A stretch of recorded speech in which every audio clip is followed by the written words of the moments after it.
Собранието на Република Македонија во овој состав, со пратеници избрани без ветување дека ќе учествуваат во процедура за промена на уставот во насока на промена на уставното име и со референдумска одлука која што е таква каква што е, нема легитимитет да носи одлука за промена на уставот на Република Македонија.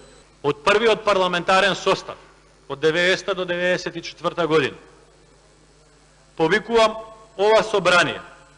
Единствено нешто што може да направи во овој момент е да констатира дека овој предлог од владата за пристапување кон уставни измени е неприфатлив и ова собрание, врз база на доброто искуство од првиот парламентарен состав, да се врати на документите од 2008 година. Вие сте свесни сите пратеници од пратеничката група на ВМРО-ДПМН дека возможни се две сценарии и две опции.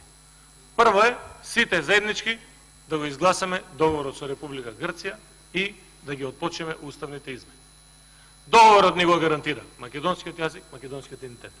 На тоа сите ви е добро јасно. Втората опција е да одиме на избори. Вие знаете дека вашиот председател, господинот Мицковски, инсистира посакува да оди на избори, тоа е добро. Ама исто така знаете, анкетите ги имате и вие, ги имаме и ние. СДСМ или коалицијата предводена од СДСМ убедливо ќе ги добие изборите. Желбата на Христијан Мицковски е да ве замени вас. Тоа ви е многу добро јасно. Вие тоа добро го знаете.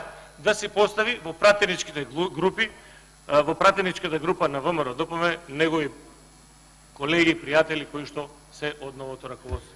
Која е пожртвуваноста што се очекува од било кој од нас? Тоа е едно притискање на зеленото копче пред нас за нашата Македонија, да ја има и утре, но да биде посигурна, побезбедна, постабилна.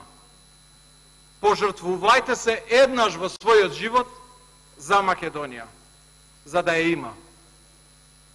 Мене слободно наречете ме херетик, наречете ме предавник, но ќе гласам за.